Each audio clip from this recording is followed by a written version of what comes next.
You shall never surrender. You shall never give up on your dreams. And never let obstacles weaken us and hinder our progress. Remember this. People may talk behind us. People may not believe in us. And people may drag us down.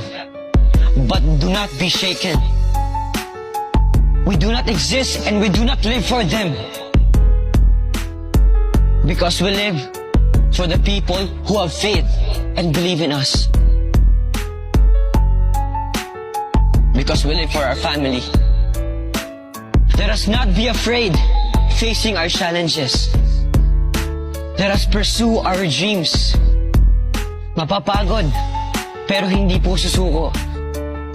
Masusugatan, pero hindi aayaw. Mabibigo, pero hindi bibitaw.